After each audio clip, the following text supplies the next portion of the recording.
Il y a quelqu'un qui se trouve à vos côtés que Dieu vous aime beaucoup. Et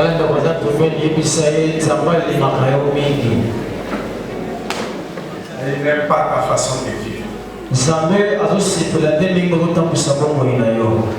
a beaucoup de choses à accomplir et il veut que tu puisses changer.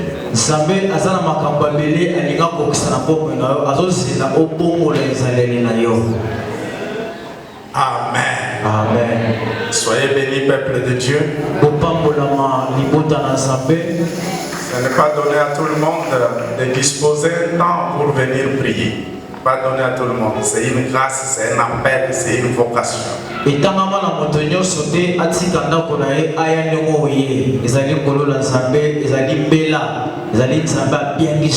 Plusieurs peuvent suivre un film pendant 7 heures du temps.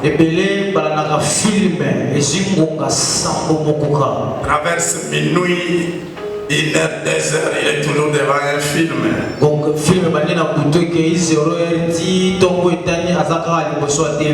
Les choses montées.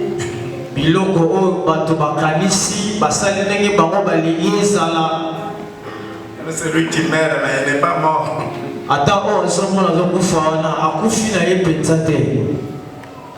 Monté. Film Zingonga Sambo. 2 heures seulement pour remercier Dieu, c'est comme un calvaire pour lui.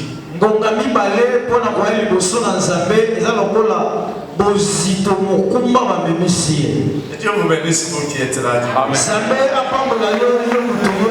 Soyez bénis davantage. L'exaucement miracle arrive aussi dans votre vie. Puissant de Jésus. Amen. Amen. Gloire à Dieu. Je poursuis le thème, le but pour lequel le Seigneur opère les miracles.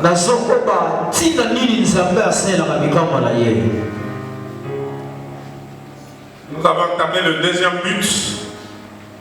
Quand Dieu opère un miracle, il est fait pour que toute la gloire lui revienne. La seule chose que Dieu ne partage avec une personne, c'est sa gloire. Il est un Dieu jaloux. Il n'aime pas que les hommes s'approprient de sa gloire. Si quelqu'un comprendrait cela, sa vie sera une louange. Sa façon de vivre sera canalisée dans le sens de donner gloire à Dieu. Ma coiffure doit donner gloire à Dieu. Mon habillement, mon accoutrement doit donner gloire à Dieu. Mon langage doit donner gloire à Dieu. Le milieu que je fréquente doit donner gloire à Dieu. Les amis avec lesquels je marche sont ceux qui donnent gloire à Dieu. Amen. Amen. Même l'église dans laquelle je prie, je dois me rendre compte que cette église donne gloire à Dieu. Voilà, on exalte une personne, on regarde. Le Seigneur puisse passer au pasteur Vernon encore.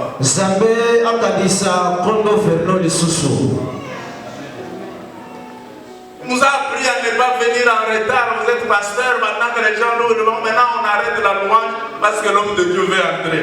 On doit arrêter de chanter pour Jésus parce qu'un homme veut entrer.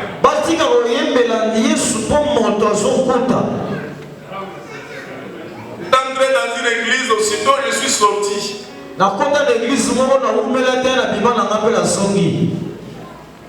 Le prédicateur passe devant pour prêcher, on s'élève avec des fleurs et on commence à les jeter. C'est quoi? C'est quoi ce scénario?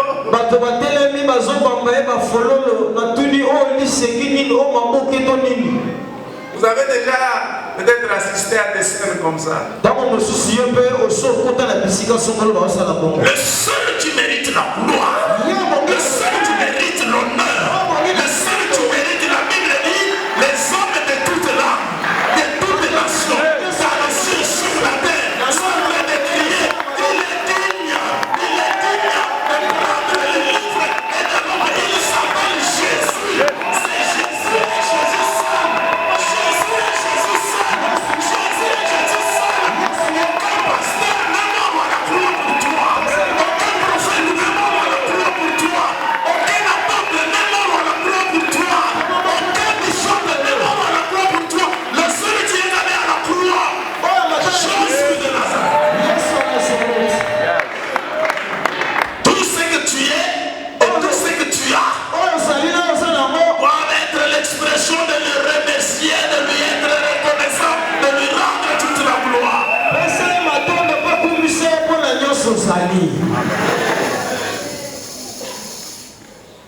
prêche bien pour la gloire de Dieu.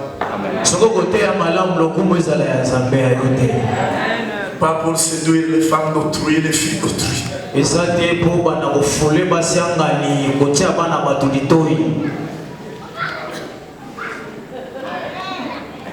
Mais beau pour la gloire de Dieu.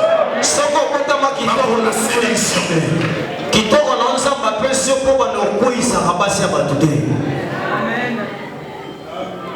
Le travail, c'est pour la gloire.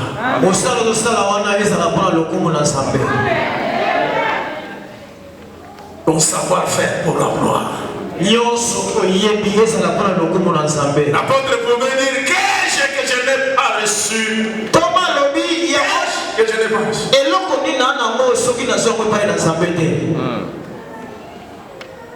Si tu pouvais faire quelque chose sur ta vie, ajoute Netflix et un décimètre sur ta taille.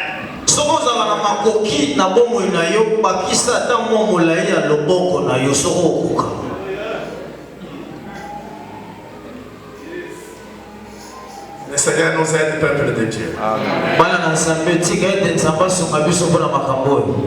Je poursuis.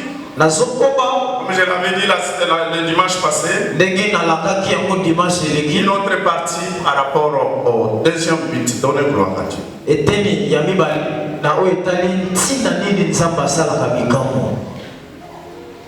L'idée que j'exploite aujourd'hui, c'est que Dieu ne commet point d'erreur. Dis à ton voisin, Dieu ne commet point d'erreur.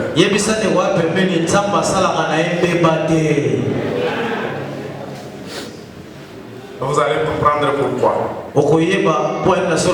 Deutéronome chapitre 6, verset 10 à 13. J'aime ce passage. J'aime ce passage. Deutéronome 6, 10 à 13. Moïse, en face de la terre promise.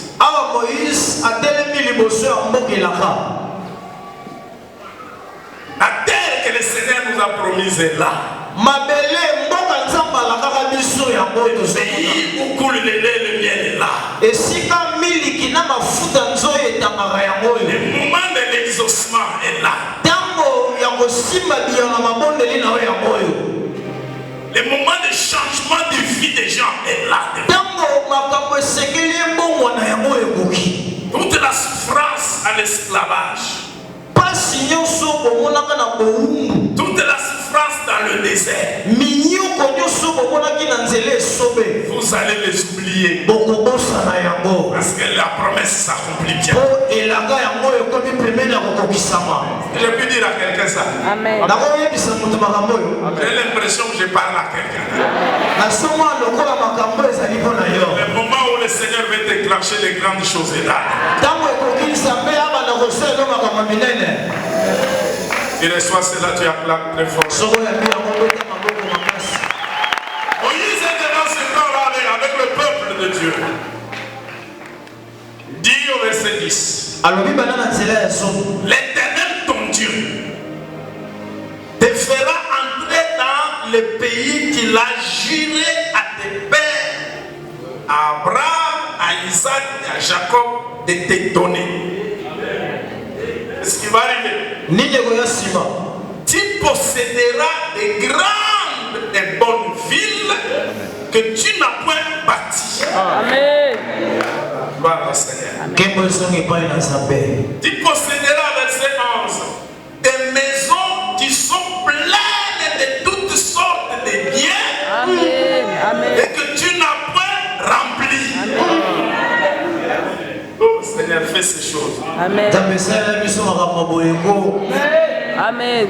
Tu posséderas des citernes creusées que tu n'as point creusées. Des vignes et des oliviers que tu n'as point plantés. Tu vas posséder toutes ces choses. Verset 12. Lorsque tu mangeras et tu te rassasieras, Garde-toi d'oublier l'Éternel qui t'a fait sortir du pays d'Égypte, de la maison de servitude. Tu craindras l'Éternel ton Dieu, tu le serviras et tu jureras par son nom. Est-ce que nous pouvons acclamer ça?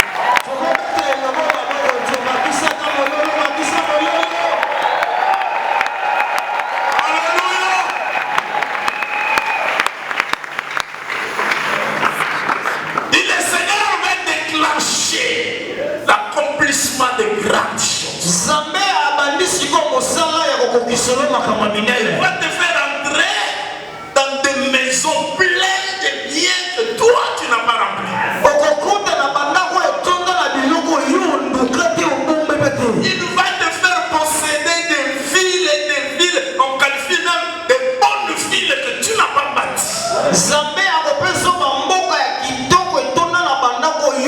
Tu auras des citernes que tu n'as pas creusées. Tu posséderas des plantations pour lesquelles tu n'as pas souffert.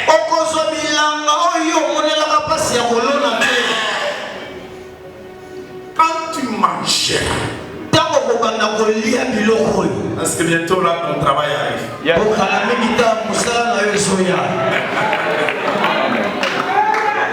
Quand tu vas quitter les pieds pour entrer dans une voiture,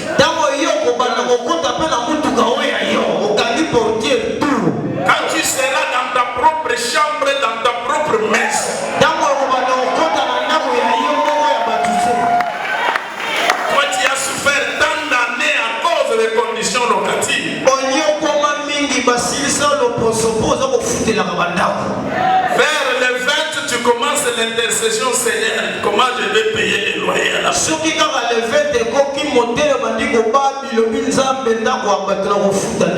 Quand tu auras un compte rempli et tu n'as plus à te poser des questions si les enfants vont payer les frais comment.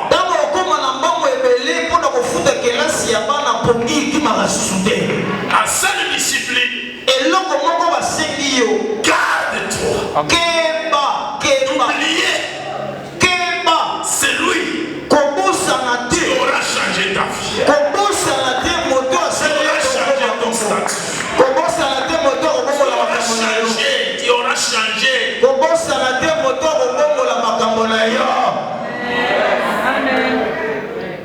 Garde-toi, tu les craindras lui, tu les serviras lui, tu te jureras de par son nom. Il est dans le Seigneur.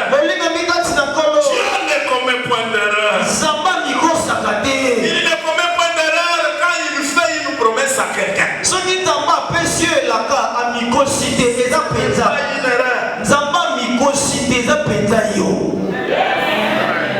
Et surtout, quand il accomplit la promesse qu'il t'a faite, ce n'est pas une erreur de sa part. Ce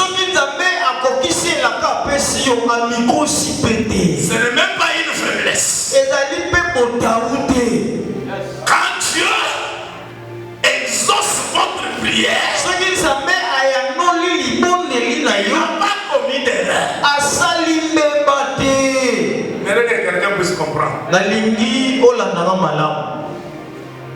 Il n'a pas commis d'erreur. Quand Dieu honore, ça part du vœu. Toi tu lui as proposé ou tu as formulé. Seigneur, si tu fais ça, moi je ferai ça. Quand il accomplit sa part, ce n'est pas une erreur. Ce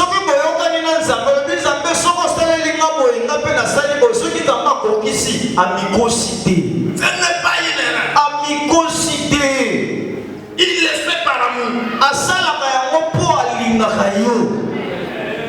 Amen, amen. Mais parfois, je ne sais pas si il a pitié de lui-même.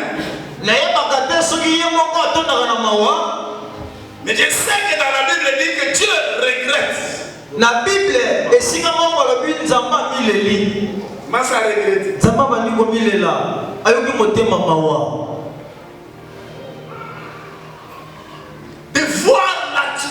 des gens qui reçoivent la bénédiction.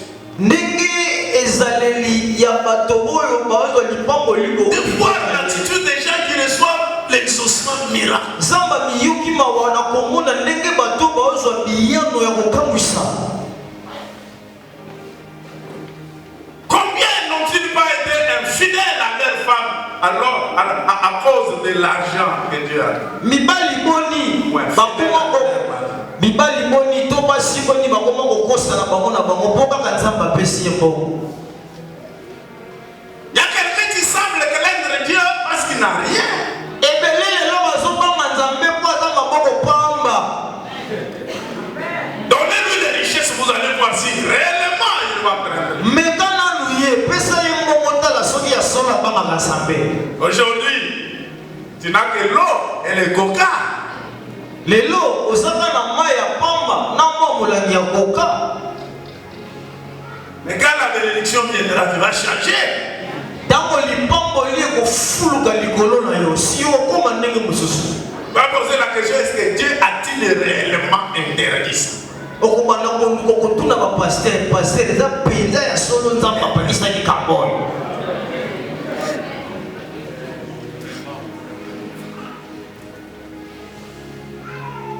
Le soir, un frère, c'est Dieu. Na yambande ko mobali moko aza kosela Nzambe. Sa femme vient me voir. Mwasi na ye aye okuta nanga. Regarde ce que j'ai trouvé dans la tablette de mon époux. Atuninga passer ata ye moko tala makambo na kuti na tablette ya mobali nanga. Il a épousé. Il a fait une boutique de luxe. Mais une femme dedans. Asali boutique moko ya biloko ya talo akamati mosi mususu atie kuna ya tekaka atalaka ya. Comme Facebook, l'État débat la femme publie l'enfant qui vient de naître. Lokola pe Facebook elenga kisogi afanda na ete abandi ko panza tala otala. Mais la mère se lui dit c'est bien, c'est vrai, ce que vous avez vu c'est vrai. La tunia biza ya solo makambo boni wana ezabongo. Je vais me former passer le groupe. Ayebisi ngala ngeko yebisa passer le groupe. Formation vient, j'invite les messieurs chez moi. Disolo ko makala matoi na ngate komi na bengisi mobali pananga. Je dis mais toi tu souffrais beaucoup. Na tunia ndeko yo za ko nyokwa mawa. Même pour le Seigneur Jésus, tu prenais le risque de monter sur la moto pour aller prêcher à des centaines de kilomètres. Kaka pona Yesu yo mozo kondima likama okamati tukutuku ke musika pona koteya sango malamu. Mais ton travail là, le Seigneur t'a récompensé, voilà. Siko Nzamba futi yo na nyoso zo kosala yo komi boyelelo. Tu as construit un étage, tu as fini. Otongi ndako ya molai. Okimi. Ce qui m'avait étonné, c'est eloko nini ekambwisaki ngai. mais regarde le pasteur. Atali ngai alobi pasteur. Je ne sais même pas pourquoi mon épouse se demande. Nazoyeba te mpona nini mwasi na ngai azomitokisaka boye. Moi je suis le seul homme qui ait commencé ça. Makambo ayebisi wana nga moto ya liboso na banda wana mokilo. Na kamwe na biyo ndozoloba na nga na kamwe na biyo mpe tozoloba na nga boye. Donc ce que tu mets dans ta tête, c'est que tu n'es pas le premier à avoir fait ça. Yo zoyebisanga makambo ndenge moto banyango moto ya liboso. Alors quand quelqu'un commence comme ça, Soko moni moto abandi kobimisa maloba ya ndenge wana on monoko fait na pécher ye. comme ça. Amikoti na lisumu ya ndenge wana. On va prendre les exemples des pasteurs. Akobanda kutu koloba. Les pasteurs pères. Tala pasteur wana kuna. Tala pasteur mosusu wana kuna makambo asalaka yo yebi te. La Bible dit garde-toi, pas gardez-vous. Bible ezoloba mibatela, bo mibatela te yo moko mibatela. Vous savez, beaucoup de gens, comme je le disais la semaine passée, ont freiné l'accomplissement de grandes choses à cause de l'ingratitude. Batwebele bapepisa Nzambe to bapusi mosika makambo malamu po baboyi ondima ete nzambe nde osala makambo oyo. Dis à ton voisin, garde-toi. Yebisa ndeko apambeli ndeko mibatela o. Même si tu montes, tu pars manger dans les nuages, garde-toi. Ata soki yo bandi kolia fufu na mapata mibatela. Amen. Tu trouves avoir l'argent pour organiser ta fête dans un bateau en plein océan. Garde-toi. Ata yo fête na yo mosala makana masuwa mibatela. Je te dis, le Seigneur ne bénit pas plusieurs parce qu'il connaît nos cœurs. Amen. Bato ebele bazopambola mate mpo nzambe ayebi makaniso ekomani na motema na yo. Parfois tu as ce que tu as parce que Dieu veut te garder dans la foi. Et il y a toujours dans la mémoire des fidèles les souvenirs d'un frère qui était engagé que Dieu a béni aujourd'hui, il ne prie à l'église.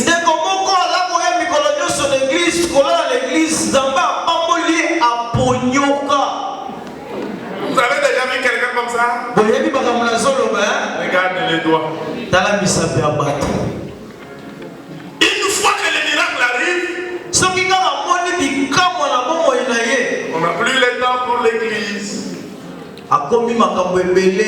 Pasteur, je dors au bureau. Le département abandonné.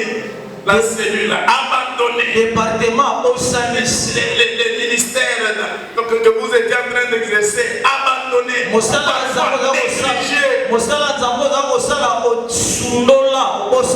Répondez-moi, est-ce que Dieu a commis l'erreur de lever cet homme-là? Dieu a commis l'erreur de lever cette femme-là. Il ne commet jamais d'erreur. Il te regarde et tu finiras par pleurer.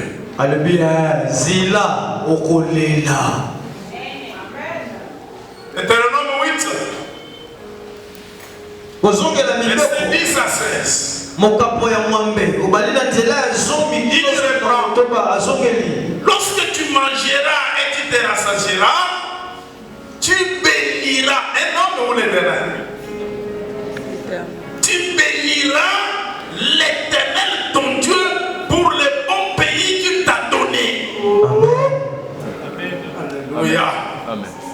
Il y a des gens, au lieu d'être reconnaissants à Dieu, ils veulent manifester leur reconnaissance aux autres.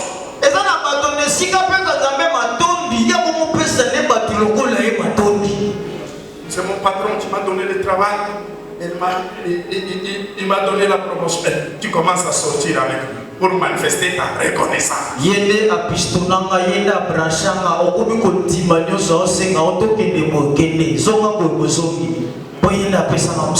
C'est toi mon coach. Sans toi, je ne suis rien.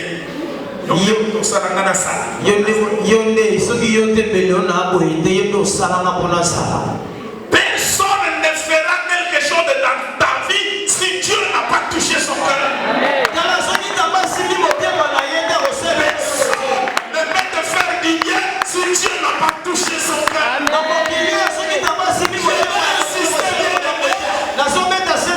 Personne ne t'ouvrira la porte si Dieu n'a pas touché son cœur. Laissez-moi vous dire que cet homme-là, cette femme-là, tu ouvres la porte de bénédiction à des membres de famille qui n'ont pas fait ça. Quand il y a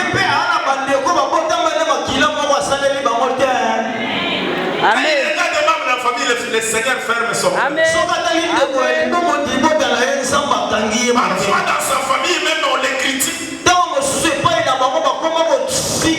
Il ne nous engage pas, il engage seulement les gens d'ailleurs. Non, c'est le Seigneur qui a le cœur de roi adressé. Il s'oriente là où il veut. Suis ce canal. C'est le canal que Dieu a utilisé.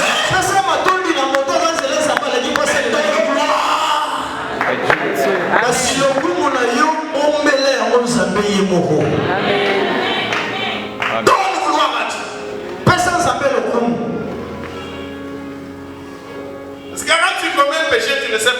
où tu vas t'arrêter.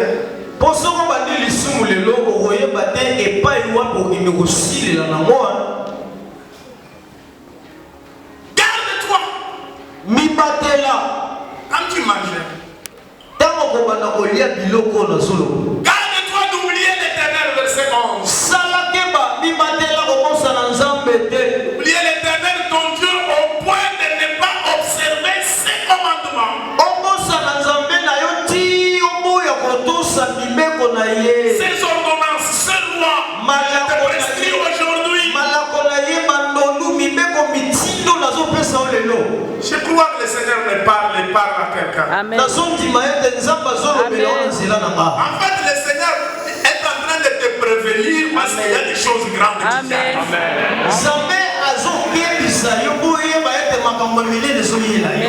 Vous pouvez dire, Seigneur, fais-le, j'ai compris. Comment je dois me comporter quand ce moment arrivera?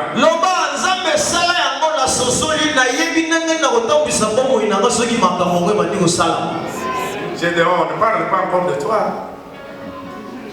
On ne parle pas de toi. Dis à ton voisin, on ne parle pas encore de toi.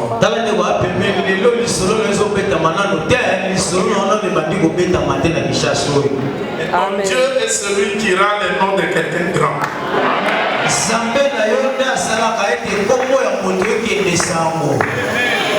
Quand on parlera de toi, cache-toi. Amen. Amen. Amen. Sois Jean-Baptiste. Que celui, que lui soit le roi.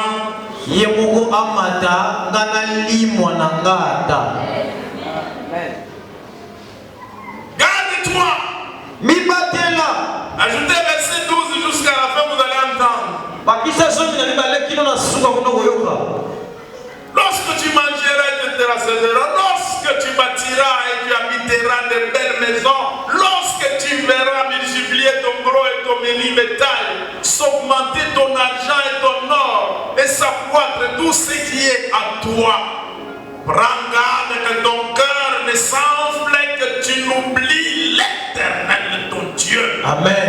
Qui t'a fait sortir du pays de l'Égypte, de la maison de servitude, qui t'a fait marcher dans ces grands et affreux déserts, et t'a protégé où il y a des serpents brûlants et des scorpions dans les lieux arides et sans eau, et qui a fait jaillir pour toi de l'eau du rocher le plus dur,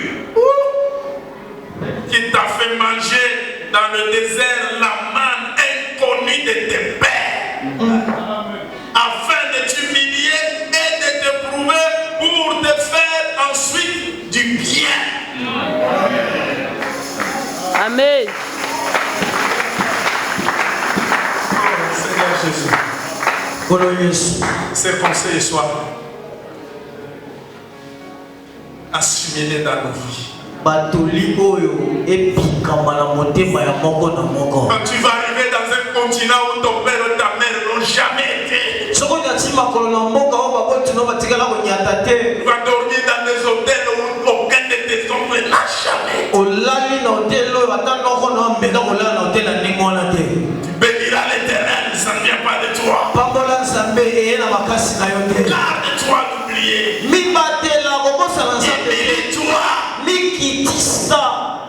Dis le Dieu dans le désert a fait, vous avez mangé la manne, la nourriture d'abord. Vos pères n'ont pas mangé.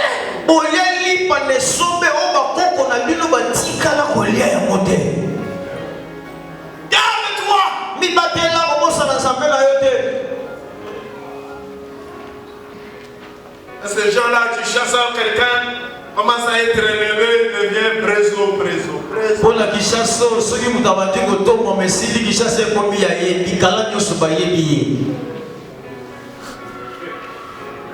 j'ai vu un pasteur. Il sort de sa parcelle. Trouve les gens. Préso.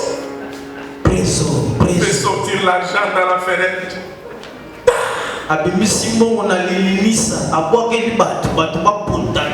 bakutana batindikana. L'argent de l'offrande. Mbongo ya bato ya mabonza ya Nzambe. On te paye. O bazo futa yo. La dîme du Seigneur. Moko na zoom ya bato ya Nzambe. On te paye. Bazo futa yo. Et toi tu deviens présent. Yo komi preso comme ça alias. Yo komi preso ko mosala bato sadaka. Babele Et là où je vous parle, il est assis dans la chaise roulante. Ndenge na zolo bakoye bakomande ko kumba ye na kiti atambola sude. Preso bakomo kumba ye. Garde-toi. Keba. Ne se moque pas de Dieu comme on a dit dans la parole de connaissance. Tout ce n'est pas pour la semaine, il est moissonnera. Yoso yokolona yango obuka. L'offrande. Mabonza ya bato ya Nzambe. Tu pars avec ça chez les prostituées. Okoma kokenda nango epai ya basi ya ndumba. Dîme. Moko na zomi. Il y en a qui ne craignent pas Dieu. Bato musu abanga Nzambe te. C'est comme ça que beaucoup peuvent montrer. Regardez la chaussure que j'ai. Yango lebele soka teleme boye abandi ko lakisa opanda na suki tina setala. Tu montres la chaussure. Olakisanga sapato lati sapato. Quel travail tu fais pour avoir ça? Mosala nini ya malongo osala kapozo sapato ya ndenge wana. Qu'est-ce que tu fais? Tu es payé. De Dieu. Bazo futa yo, eza ngolo na Nzambe. Entre nous soit, est-ce que je suis bien là? Ebisanga na lati malamu. Tout ce que vous voyez là, Nyoso so mono. c'est quelqu'un de l'église qui m'a donné ça. Il n'y a rien que j'ai acheté. Quelqu'un qui m'a acheté ça. Donc je dois me glorifier pour ça. Bakabeli nga basombeli nga siko na tongo na mapika. Pona ya. Mimona pamba. Les hommes de Dieu, on doit s'humilier. Bato na Nzambe nyoso tozala bato ya bosawa. Garde-toi. Keba. Pour que quelqu'un t'ouvre la porte, il faut que le Seigneur le touche. Akokota na La bénédiction sans arrêt. Nzambe akobanda kopambola yo okofuluka. J'ai vu quelqu'un qui se va, moi je viens des États-Unis. Quand tu étais aux États-Unis, on savait même que tu es là. ABC, atana mo regi États-Unis, ba epaki aux États-Unis. Miki tisa. Si toi tu te glorifies pour avoir été aux États-Unis, maintenant ceux qui sont nés aux États-Unis vont se glorifier pour avoir été en Afrique. Soki obeta katolo po ke États-Unis ozomi siko bato bakoli les États-Unis bakotami bakoli les États-Unis. Et les autochtones là-bas qui sont dans la drogue, dans l'alcoolisme, ils n'arrivent pas à s'épanouir dans leur propre pays. Et toi tu viens là-bas, moi j'étais aux États-Unis. Bénis Dieu! Papa Nzambe asala donné les moyens pour arriver là-bas. Nzambe asisa mo maboko makasi.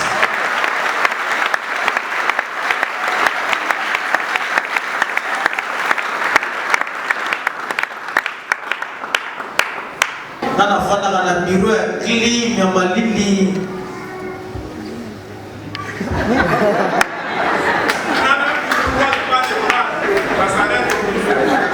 Mususu kutu maboko ekuta na gate afiki samaka na tsela.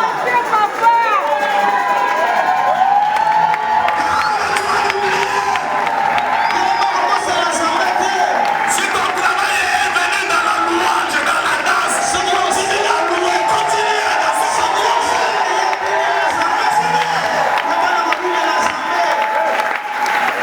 L'humilité précède.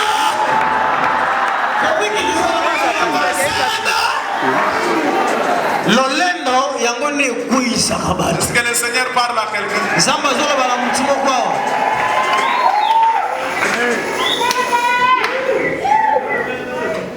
Écoutez un peu ce passage. Yokana makamba zomi la Bible. Deutéronome 12. Kozongela mibeko À partir du verset 11. obani na nzela ya zomi na moko. On peut arriver jusqu'au verset 14. Kita tati na nzela ya zomi na mine. Alors, il y aura un lieu. Soulignez bien ça. Il y aura un lieu que l'Éternel, votre Dieu, choisira. C'est lui qui choisira. Pour y faire résider son nom. Suivez bien. Un lieu que Dieu choisira pour y faire résider son nom.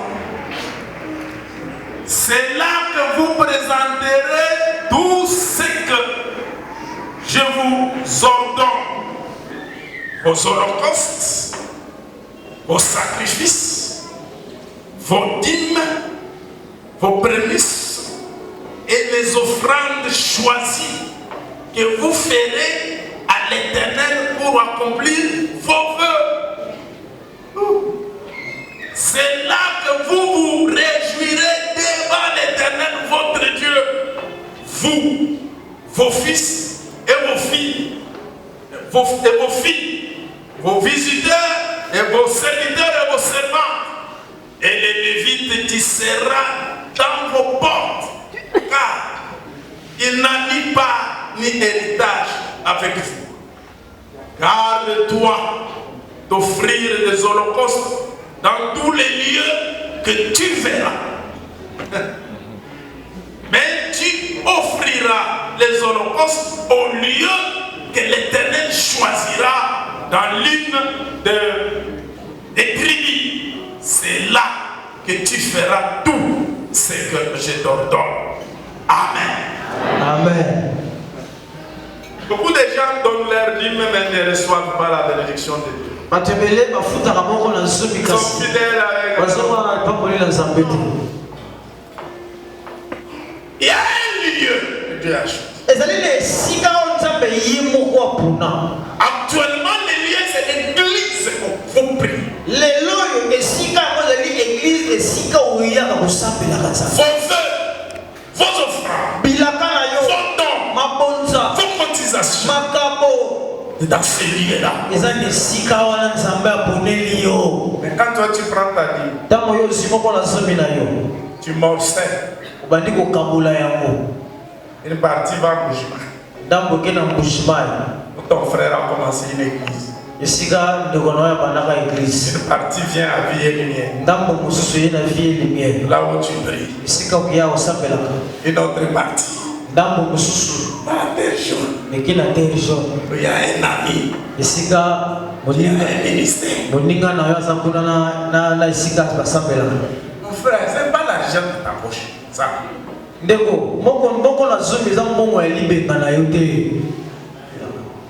Les 90 qui restent là, dispatch comme tu veux. Plusieurs sont fidèles, mais ils payent mal.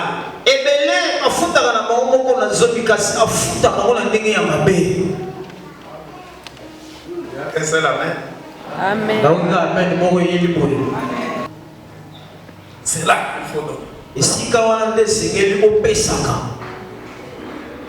C'est pas depuis que nous avons commencé les cotisations pour acheter un terrain. Combien tu as déjà mis dedans?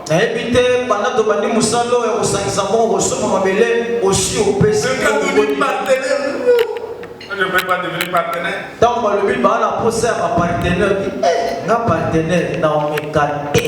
1 Samuel chapitre 12. Samuel terminé par là. Samuel 12 verset 8 à 9. Après que Jacob fut venu en Égypte, vos pères crièrent à l'Éternel.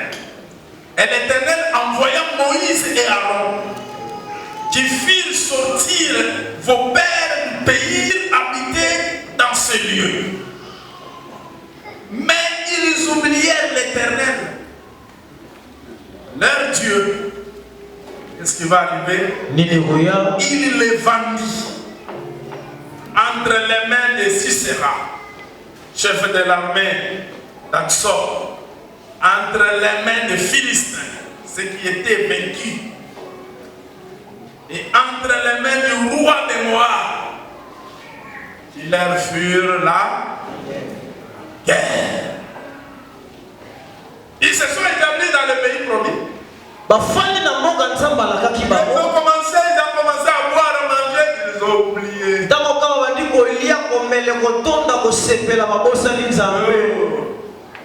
Nous sommes déjà bien. Nous habitons telle vie. Nous avons telle chose. Même si Dieu fait comment, je ne retournerai plus à l'Égypte en esclavage.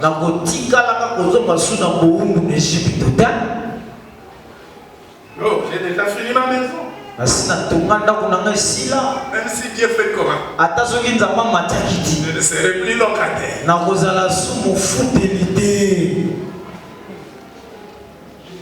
Non seulement qu'il m'a donné du travail, moi-même aussi j'ai créé mon entreprise. Ça fonctionne bien.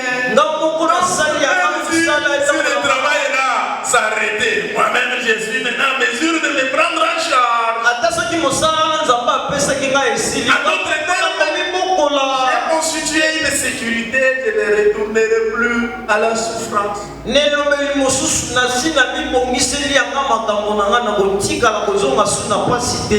Sache, si Dieu ne te retournera plus à l'Égypte,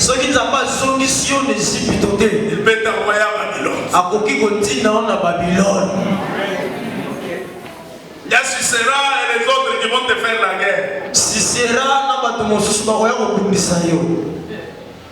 L'estomac qui va commencer à chauffer. Tu es dans ton lit, mais tu n'as plus sommeil. Les maux de tête qui ne se termineront jamais. Après le gonflement. Qu'est-ce qu'on a fait? Attends-moi, cher Zawa. Pourquoi Zawa? Qu'est-ce qu'on a fait? Tu es chez toi. Il n'y a plus de bonheur.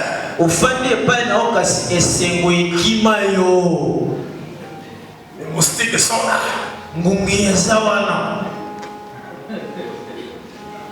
Garde-toi d'oublier l'éternel ton Dieu. Il peut t'attraper à n'importe quel moment. Écoutez le dernier passage, Psaume 106.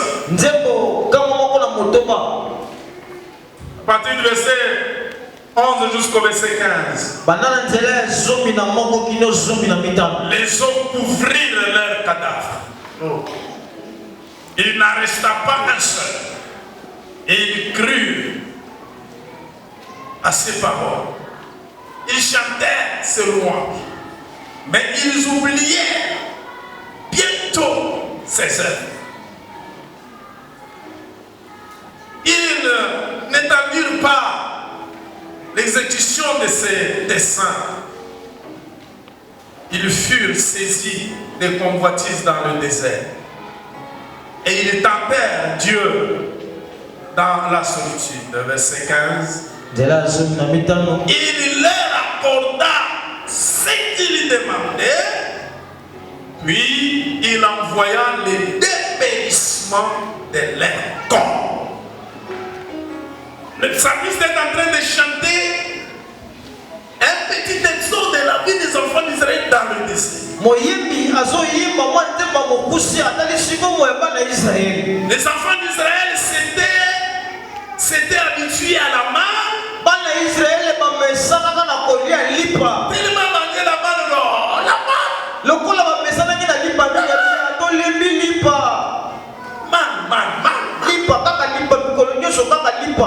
la viande des yeux.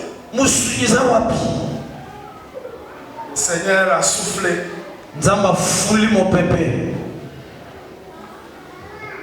Les cailles sont venus, les oiseaux. Ils ont ramassé. La Bible dit, ils ont commencé à manger la viande. La mort a commencé à venir.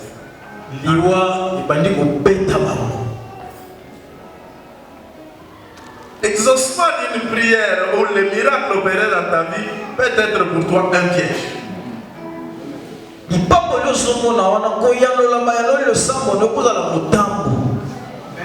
Beaucoup se sont amusés avec l'argent donné par le Seigneur dans les femmes et dans les hommes. Ils ont attrapé des maladies dangereuses, plusieurs ne sont pas.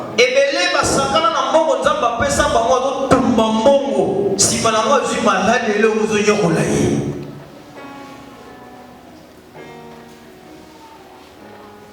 Peut-être quelqu'un passe par ces jugements. Ntango mosusu makambo nazoloba yo so bandi kokutana ozoyeba te ezali motango kanda ya Nzambe. Dans la bénédiction, Dieu frappe aussi. Tala ata lipambo eli ye Nzambe abetaka kaka. De la même manière que les gens viennent chez toi en train de s'amuser, en train de faire ceci, de la même manière ils viendront pour pleurer sur ton cadavre. Ndenge kaka bato bayaka pana bazolia bazosepela bazoseka ndenge bawaya makambo nazoloba eza kala mingi te. Faites attention. Keba. Garde-toi d'oublier. Bibatela keba kobosana Nzambe na yo te. Je vais prier avec quelqu'un. Nalingi na bondela na mutu moko. Qui a besoin que je prie pour lui. Oyoki na motema na yo posana Nzambe Qui a na yo. besoin que la grâce de Dieu soit sur lui. Olingi kono na Nzambe kitela yo. Et ces choses que j'ai entendues aujourd'hui, que ce soit dans mes prières, que ce soit dans mes vœux, je ne savais pas que ça tournait comme ça. Nos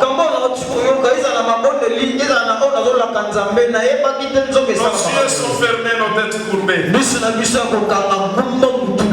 Tu veux retourner au Seigneur.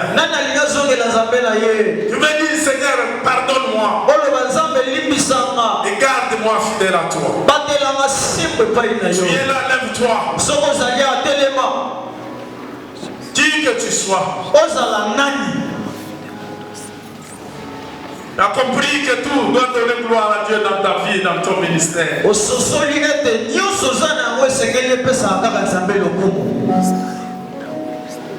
Mes frères, je vous aime beaucoup. Dieu vous aime. Le Seigneur est avec vous. Et les deux mains à la poitrine, le Seigneur change mon cœur.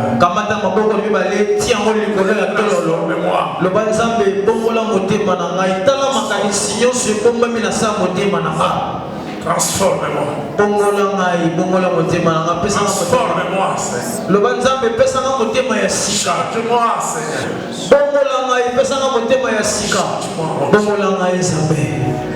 Change-moi.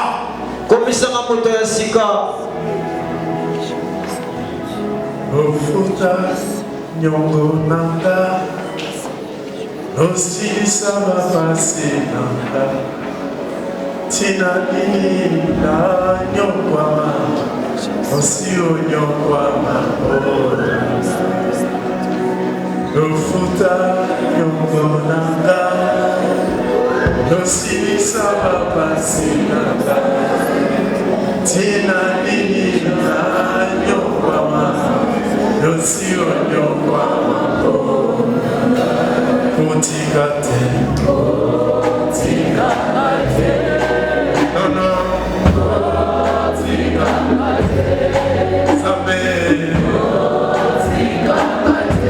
Ça soit ta prière, mon frère.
Seigneur. Que ces hommes et ces femmes ne s'égarent pas. Que ces hommes et ces femmes soient préparés au miracle. Soient préparés à la bénédiction. Soient préparés à la multiplication. Soient préparés au changement. Regarde-les, ils sont debout pour demander pardon, Seigneur. Pardon devant toi. Pour tous les péchés qu'ils ont commis. Pour les erreurs de leur vie. Les choses pratiquées sans le savoir. Les choses qui sont arrivées involontairement. Pardonne, oh Dieu. Pardonne, oh Dieu. Merci, Seigneur. Mes frères, mes sœurs, vous pouvez vous asseoir. Le Seigneur vous aide. Prenons nos dîmes et nos offrandes. Notre Père, notre Dieu, bénis, Seigneur, ces dîmes et ces offrandes. Tu connais là où il y a la fidélité, tu connais, Seigneur. Là où il y a encore quelqu'un qui n'a pas compris ce que toi tu veux faire. Oh, merci, Seigneur. Merci, mon Dieu. Et ces dîmes, ces offrandes soient une sémence. Que cet argent serve à l'avancement de ton œuvre. Nous avons ainsi prié au nom de Jésus. Amen. Merci.